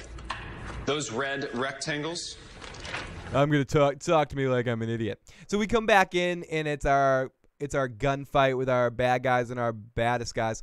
But somehow it's all Oswald's fault, and it's Oswald, you suck. And we get a kind of funny, silly line of the great campiness of Gotham right here. Get the core relay, he says. Have the upper hand, he says. This is this show at its best for me, when we're just getting kind of funny one-lines. Finally. Let's get the hell out of here before Jeremiah blows us all to smithereens. This is all your fault, Oswald. You better fix it. I know. And somehow it's all Oswald's fault, and yeah, it's all everyone hates Oswald. It's a sad moment to be Oswald. And I also like how they say something around the lines of sorry, you guys in the chat make me laugh. If he wants to kill us and shoot us or something like that. Didn't he just try to do that? You guys just all killed him like they're nothing. So then we get Harvey and Lucius talking, and Jim shows up. He's back. Jim Gordon is back, and everyone's happy. Jim's back. When they operated as batteries. Then our next scene, we see Selina heading in, and she sees the poison. She hears Bruce yelling, and she sees two guards, and Scarecrow takes Cat, and we flash over there. Then we go over to Then we go over to, what the hell's that say? Oh, Harvey needs to do this himself. So we're back at the police station, and the plan is that Lucius has hooked it up that if they get to they find the main bomb, they can deactivate the main bomb, and then all the bombs will end up shutting off. So Harvey knows where the main bomb is. They end up finding out where it is because Gordon comes and has the map, and it all connects, and everyone has the parts that they need to make the thing happen, which is cool on a TV show when you have things like that come together. It's a very cinematic movie thing. It's a tropey kind of thing, but I don't give a shit. Again, that's where Gotham doesn't miss me. It's when Gotham's boring or doesn't keep me interested in it that I have issues with it. When it's ridiculous or over the top or convenient, whatever. It's a Fox television show on a Thursday night at 8 or 9, whatever, 8 o'clock. It's gonna have those conveniences. It comes with the territory of what kind of show it is. It's not some art house piece kind of show. It's gonna have some tropey kind of shit. So that stuff doesn't matter to me. It's all about, is it making me enjoy what I'm watching? And this episode did. Again, this is for me about it. I'm similar with what Broke said about it. 8 out of 10 on this episode around that. I would like to see them do another take on the Dick Tracy thing. I think I enjoyed that movie for the time period it was. Again, it's another movie that is extremely influential in the sense to bring into the superhero culture we're in today. And I think in these early times, it was one of those first ones that really made you understand a comic book kind of world. Maybe. Oswald is so good. I love his over-the-topness. He's so predictably Oswald. So then we see Selina fights them off, and one of the Scarecrow's men gets sprayed himself, and Cat and the Scarecrow fight, and Selina, she's winning, and then randomly the Scarecrow drops his weapon and just... matter. The experiment is nearing its conclusion. Your friend will soon be driven mad. And seriously, like, no joke, your friend will soon be driven mad. Goodbye. See you guys later. Oh my goodness. Just one. Oh, whoa. Hey now. Man, I don't know. One of these podcasts I want to do is like a standing podcast. I got to get one of those standing desks so I can stand up and podcast. Can I move back enough to do it? And then we come back in and Selina fights them off. Bam, bam, bam. And then we're back to Bruce going nuts to the images of Alfred. Ah, fuck. I need to get a stand-up desk. I definitely do. What the fuck? So, sorry, let me continue here. So yeah, Bruce is going completely nuts.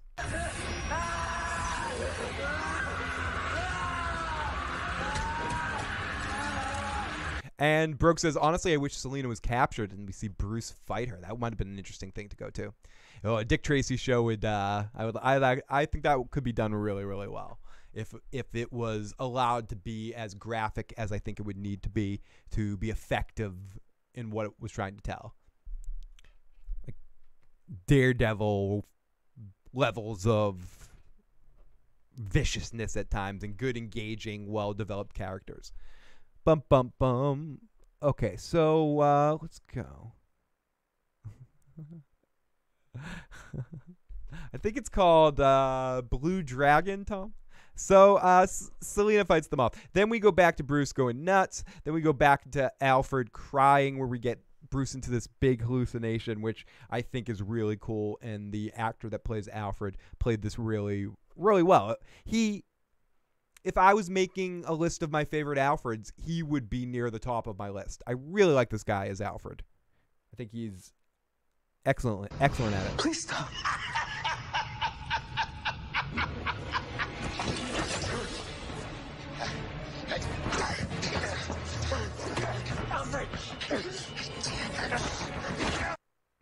And so he tackles him, and Selina's watching as we see Bruce is wrestling not Alfred, or I'm not sure if we know exactly who he's wrestling, but it's definitely not Alfred. She sees the poison, she shuts it off, and Bruce is talking to himself, and then Selina finds a guy that's in a like a body bag or something in the closet, and it ends up being Alfred, and Selina comes in and saves him, and it's the real Alfred. And yay, everyone's okay. Master Bruce, are you okay? Bruce, listen. Look at me. Look. Just look at me. Look at me. Look, I'm fine. It's me. It's Alfred.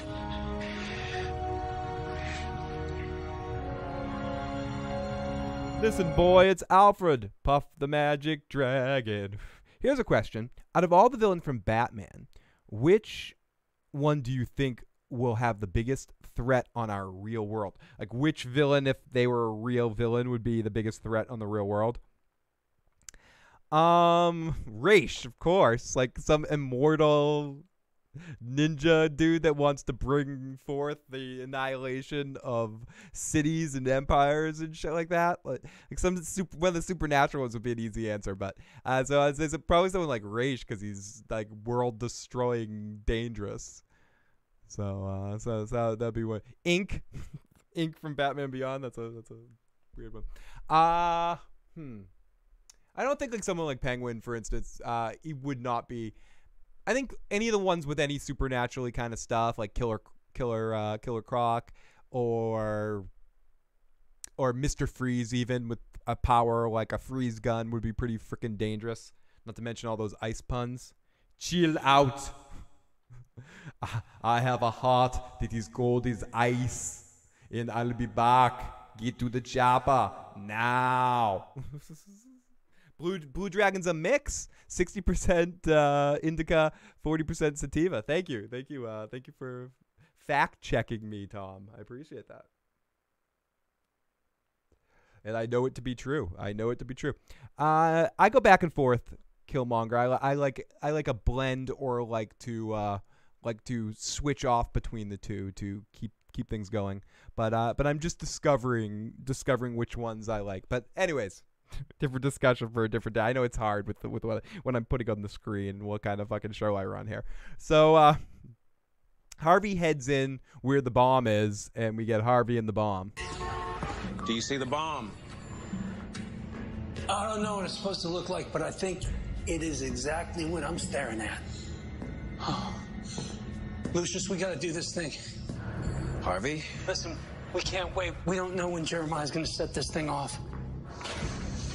Then you're gonna have to unscrew the antenna to activate the kill switch. Okay.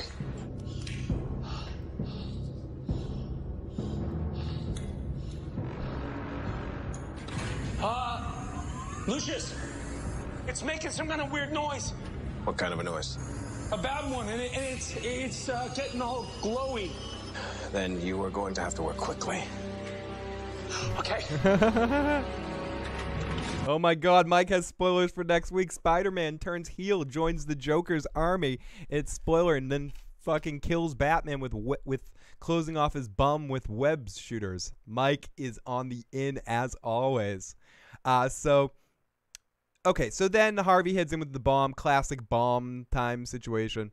Jeremiah comes out into his army and gives a speech about his plan and everyone. Basically, he dances around, holds the button to the bomb, and pauses to give Harvey enough time to totally take his time disarming the bomb as we go back and forth with a couple of scenes. Let's listen to this. All my life I spent by myself. Harvey and the bomb sounds like a band. It's Harvey and the bomb. I'm just gonna start singing a Harvey and the bomb songs. Let me think on that for a second. Hidden away. I am so glad to be sharing this happy moment with all of you. Today marks the dawning of a new Gotham City. One where we will all be free. Now, shall I do the honors? Once you unscrew the antenna, kill switch breaker should pop the antenna. Kill switch breaker should pop So it goes back and destroying it should stop the signal. It goes back and forth, and we get this technobabble here. Connected to all the bombs. And oh my God, it's got two Who's a What's It devices, and then I have to break one of the Who's a What's It devices, and I went in there without the bomb squad, and I can actually have this amazing, super intelligent person in my corner. I have like Felicity in my ear telling me what to do, so I know that I have to pull a Who's a What's It switch. But there's two Who's a What's It switches. I have to play 50-50. I have to play Eeny, Meeny, Miny, Mo, catch a tiger by the toe, and we go back and forth. And right as Jeremiah is dancing with the button, thinking about pushing it, he is verbally jerking off to his minions, and I'm just screaming like an asshole, push the button, dude.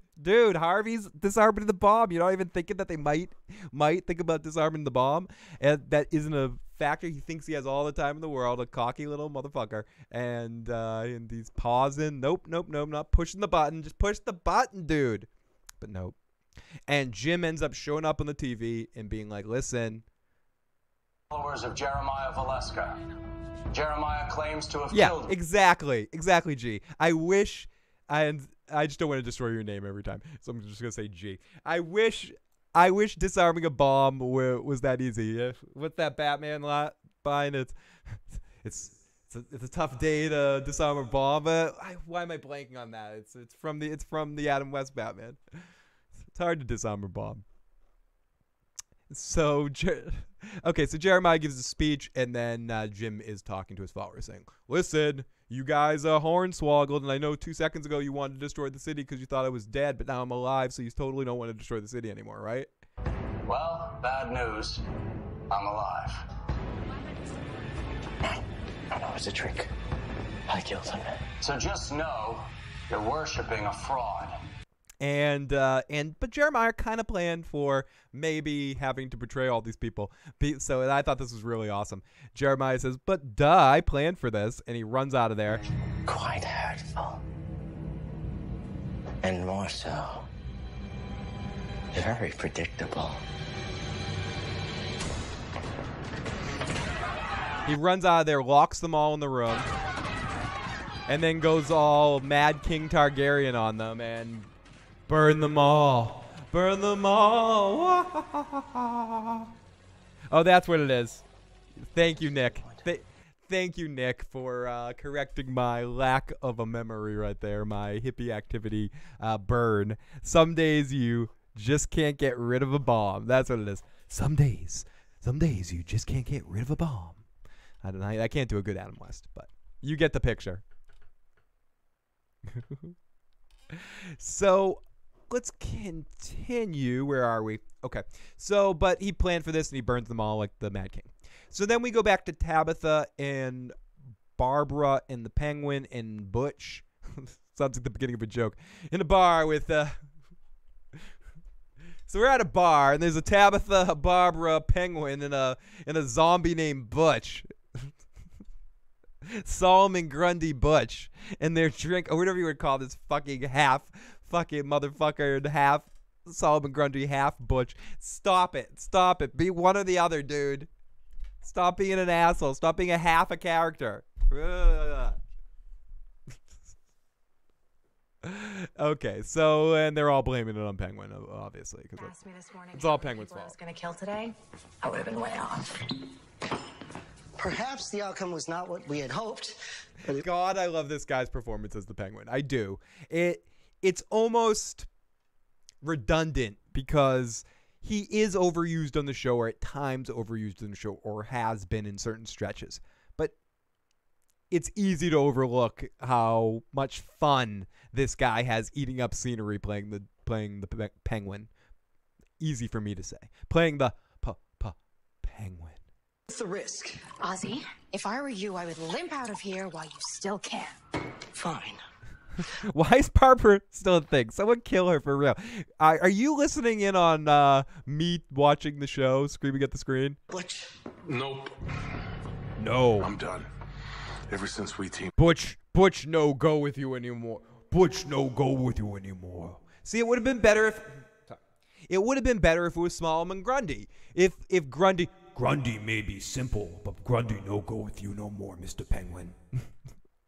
I know it seems stupid, but I would have much rather that than oh, I'm Butch and I'm angry. You're like, fuck you, dude. Fuck Butch. Fuck Butch in my ear. First with his hook hand, and then he gets a hand cut off at one point. I don't feel the Butch thing. I never did. He's always been one of my least favorite characters. And I mentioned this earlier. I was excited when they made him Solomon Grundy because I basically said to myself, wow, Butch is interesting now. Or not interesting. I enjoy his scenes because I thought he pulled off the Grundy thing well. And I was just hoping they wouldn't bring him back when they started to try to bring back his memories. I wanted it just to be, no, he's gone forever. This is the character we have now. And maybe have him leave and come back a couple times a season or something. Because you can't overuse Grundy, but no. We gotta bring Butch back because that Tabitha Butch romance is so essential to the fabric of Gotham. Everything's gone to crap. G likes Butch. I love how she says Butch. Hey, Butch. An attorney with a bomb, a penguin, and a zombie walk into a bar. Then the police were called for 2 obvious reasons. Even know where Strange is. Except I do know where Strange is. You mean to tell me you've known where he is the whole time and haven't told me? I just got word. No more excuses. He fixes me. Now! And how exactly do we pay him? I can be very persuasive. Oh yeah, the Butch and the Tabitha theme music there. We get it. Dun dun dun dun dun dun. Dun, dun, dun.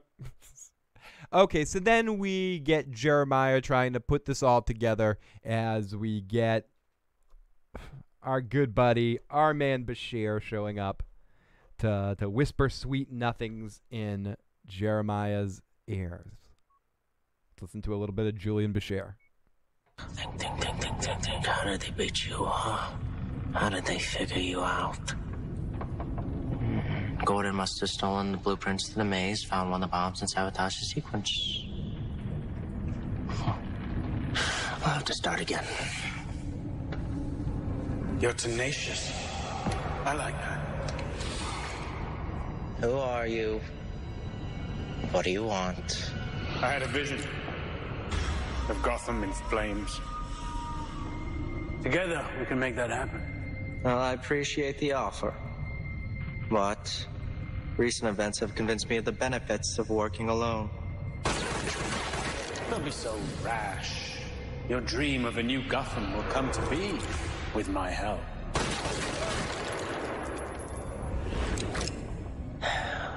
You're behind me, aren't you? I can conquer Gotham on my own. What makes you think I need your help, whoever you are? Because, my boy, all this is not just about Gotham. This is about Bruce Wayne.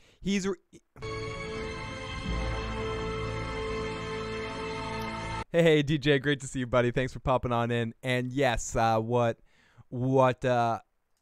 G said, he is missing at the moment. We know he's out there. I think they're leading in that we will see him at the beginning of next season, or maybe even at the end of the next episode. I assume they're not talking about him this much for us not to see him again. So then we go to Dr. Tompkins and Jim for one last conversation where he tries to give her an out. Well, thank you. And to present you with an offer. Leave Gotham. Start a new life somewhere else. Alone. I don't care. I don't care. Fuck them.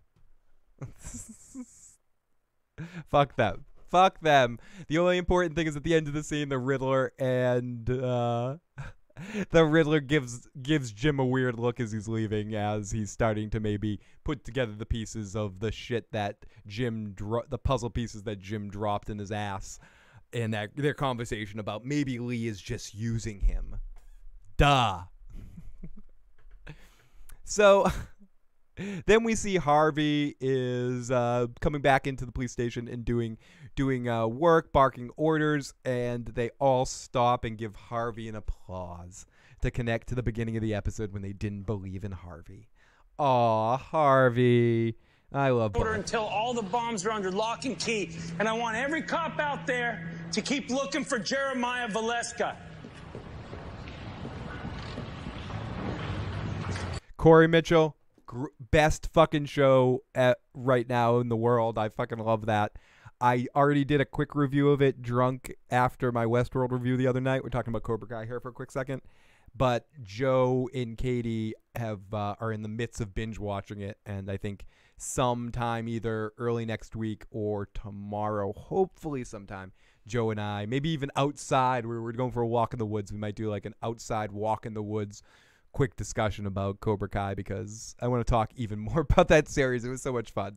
It was a lot of fun, Corey. So I'm with you on it. It was one of my favorite comedy series I've watched in a while. It's really great stuff. Okay, so yeah, didn't Jim have the conversation and Lee didn't truly leave? No, nothing happened there. It was just useless. It was just an excuse to fucking get the two of them together again. It's just, I don't need to see them talk. I don't. They're never getting back together. It's not happening. It's just scene jerking off there, padding out the episode time a little bit. Like, we don't need to see them together again. Yeah, he thanked her. Yippee, yippee, yippee, cowboy bullshit. So we go back at Bruce's house, and the cat's staying for dinner, and everything's going good. Happy times in the old Wayne Manor tonight. Long and a very hot shower. And yes, they did renew Cobra Kai for second season. It's officially renewed. Would it be cool if a bomb went off when Harvey was there? Maybe shrapnel or third-degree burns to him turn him into Two-Face. Ooh, that would be interesting. But they already introduced a Harvey Two-Face on the show.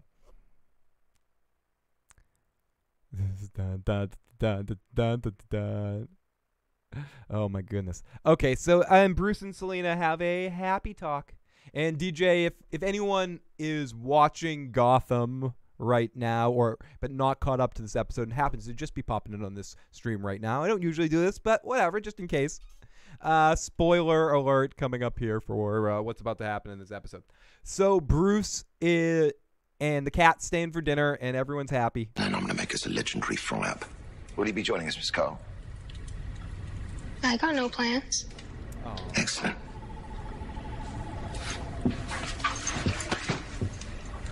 You all right, mate? Good luck.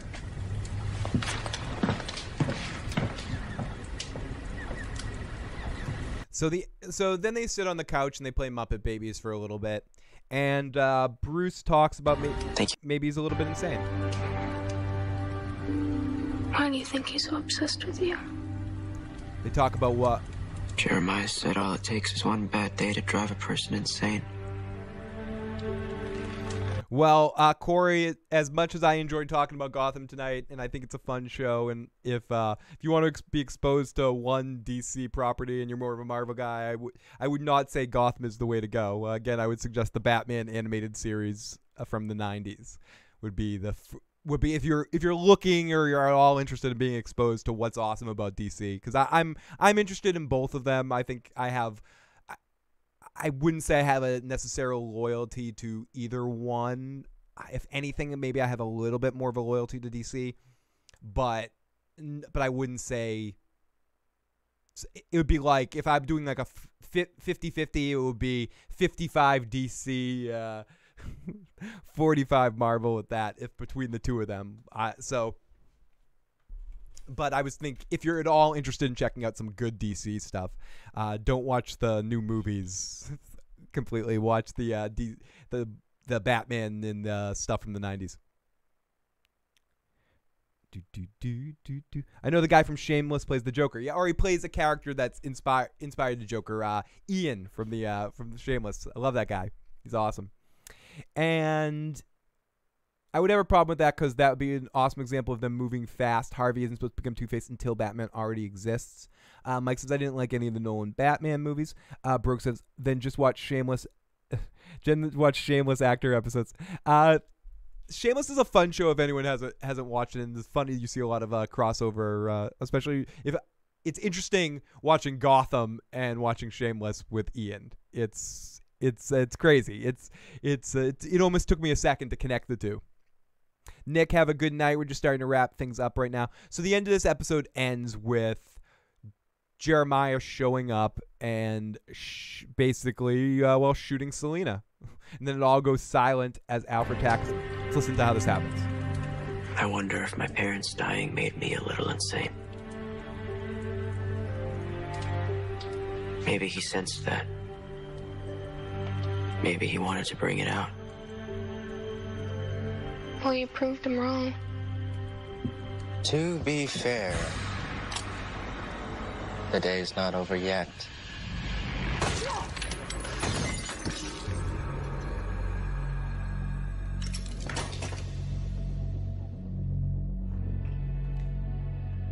And it's subtle, but I like how they kind of drop the sound once Alfred runs into the room.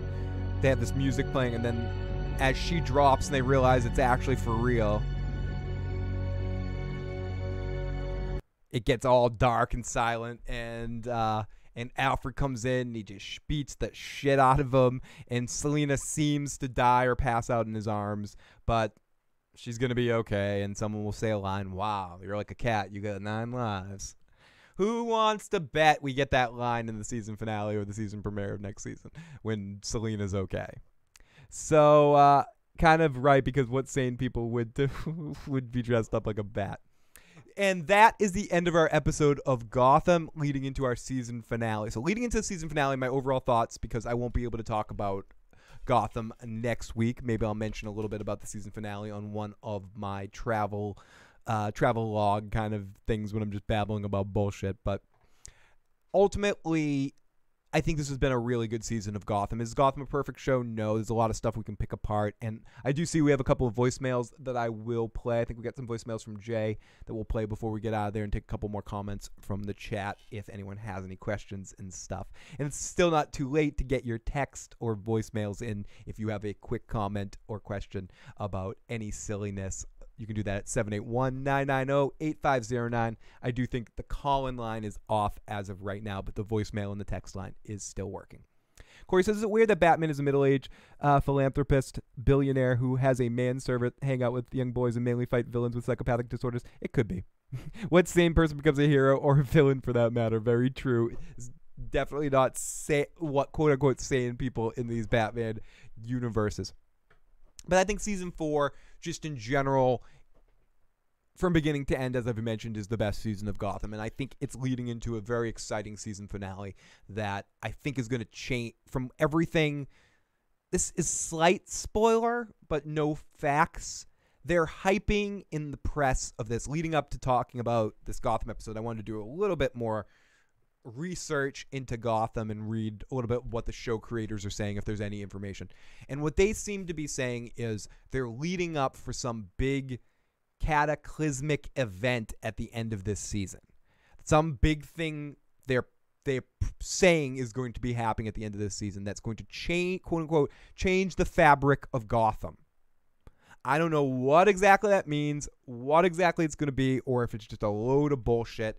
And I wish I had the article in front of me so I could quote it, but I remember reading it about a week or so ago when I was just researching Gotham stuff for knowing I was going to do this review. So there is going to be some big crap happening next week, and it can't be with the Jeremiah thing. Maybe it's going to be how Jeremiah reacts to this situation, but I don't think he's going to really recover from Alfred beating the fucking piss out of him, and he's going to end up in a jail cell right now.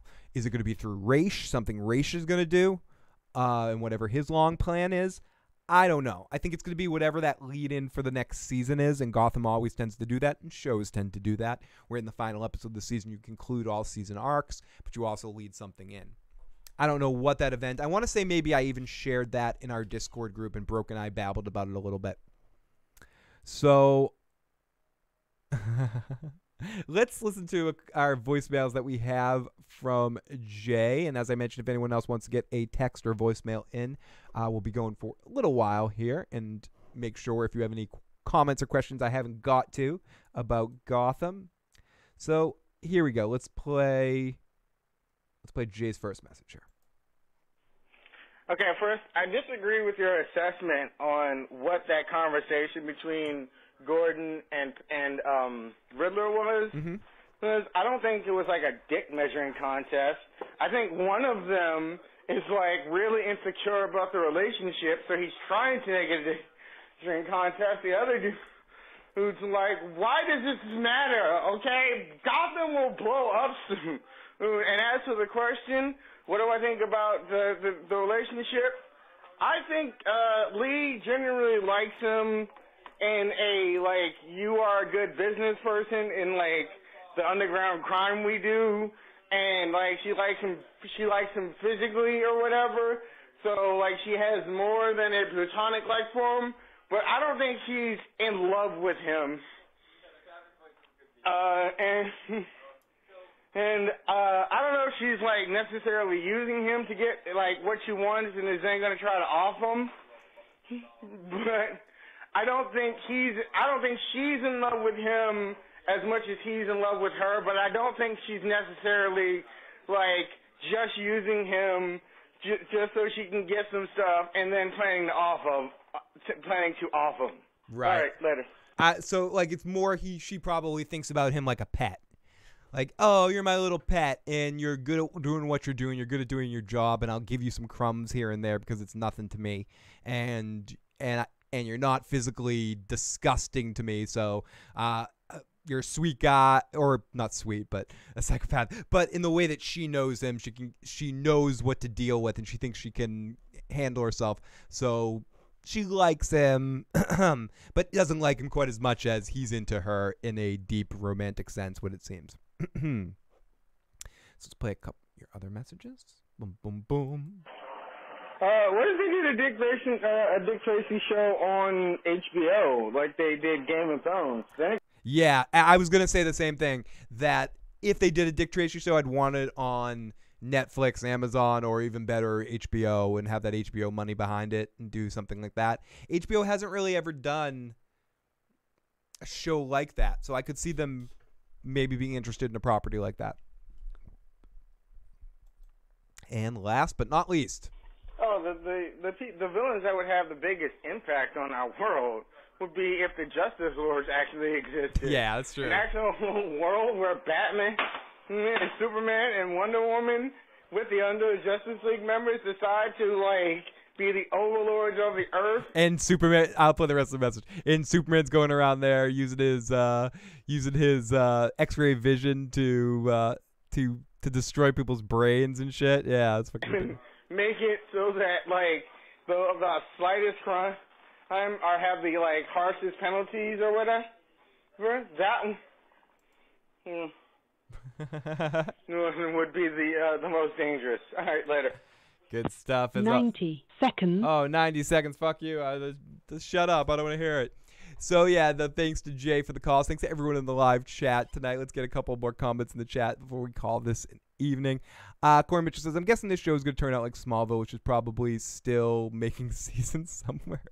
I think George Clooney's nipple suit is terrible acting. Killed Batman for me. I'm here to strike fear in the hearts. What the fuck should your suit have nipples? And don't forget the Bat credit card. And Jeremiah is going to be in next week's episode, is not out of commission. Thank you, Broke. I did not get a chance to watch previews from next week, my DVR cut. When I think of the Riddler, I'm like, yes, his superpowers is the Family Feud. What are the top 10 ways that I'm going to beat you, Batman?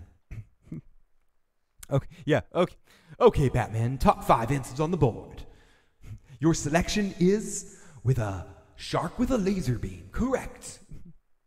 They are doing a Teen Titans live adaptation show on the DC streaming service. That could be interesting if it was done right. They need that super smart gorilla. Grodd. They have him on Flash. He's all right. They do him all right on Flash. He's definitely better on the cartoon, but it's tough, especially when you don't have money and you have the Andy Serkis movies to compare it to on Flash.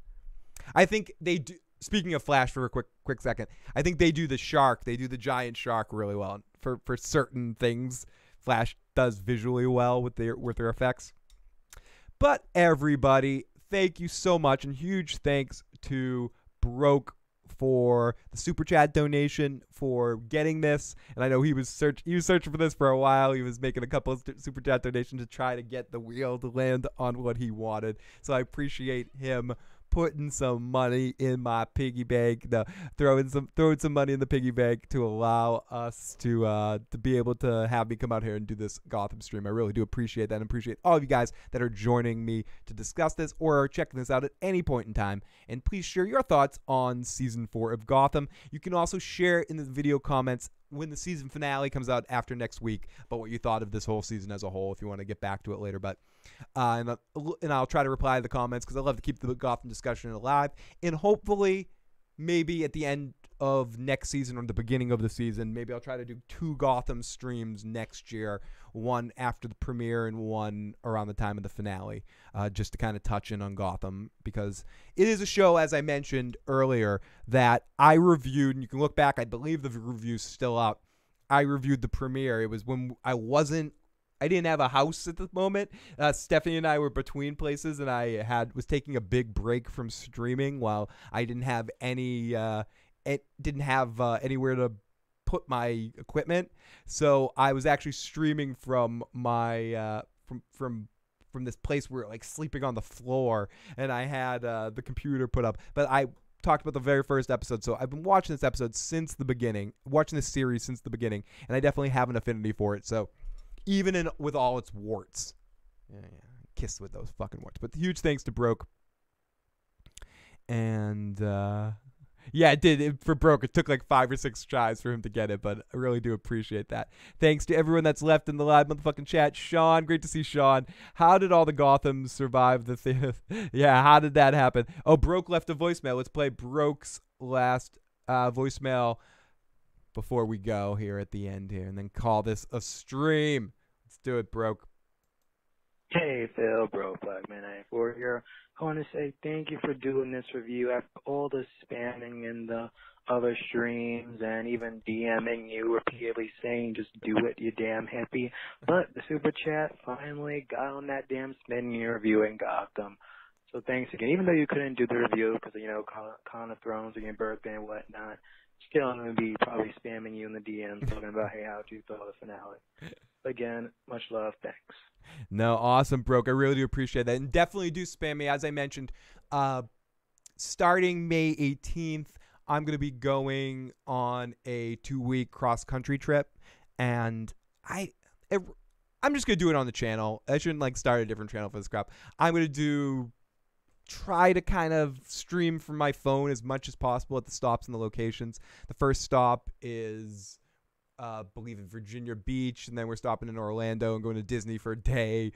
So I'm going to get some silliness, even if it's for a few minutes here, a few minutes there, and then we get to the con, do at least one live podcast, but also stream a lot that way, because it's just easy and simple, and I can turn on the camera and babble to you guys.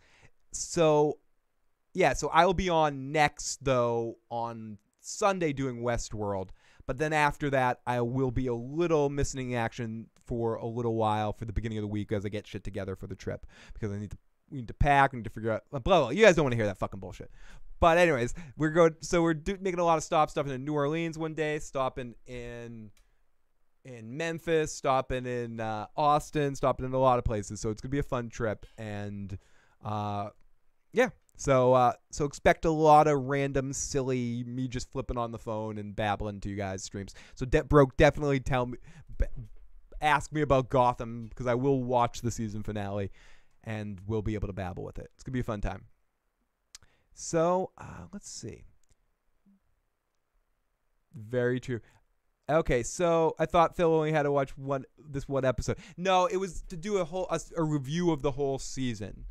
And I can't do it next Thursday because next Thursday is my birthday, and I had plans for that. So Broke agreed to let me agree. Like Broke said, "No, Phil, you will do it." Broke was cool enough to just be like, "Yeah, it's cool. I just want to hear you talk about Gotham." To let me do this review this week after this episode airs, and just kind of talk about the whole season as a whole. So.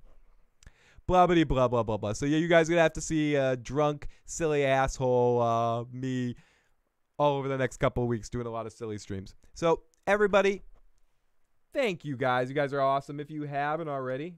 Oh, wait, I haven't. Let me get the music going before I talk all this shit. But if you haven't already and you enjoyed this video, please hit the like button. Please hit the subscribe button. And please share it with a friend. Oh, yeah. Oh, yeah. JD in the live chat. Sorry to be ending right as you pop in, but thank you, JD, for popping on in. Saying hi. DJ11. Oh, thank you. Thank you. I'm 94 years old. That's what I'm going to be. 94. It's a true story. I just like overestimating it a little bit, so when I get to be 9, I'll be like, oh, I've been 94 for a while. And that's my new one. I'm just going to say I'm 94. That's it. I'm fucking 94. Oh, yes. But yeah, I had a lot of fun talking about Gotham tonight. Thank you to Broke. Thank you to all of you guys in this chat. I'll be talking to you guys very soon. Joe and I might be on tomorrow for a What Did Joe Think about Cobra Kai and about how much he hates Westworld. Oh, yes. I'm in the mood for something. I'm in the mood to dance.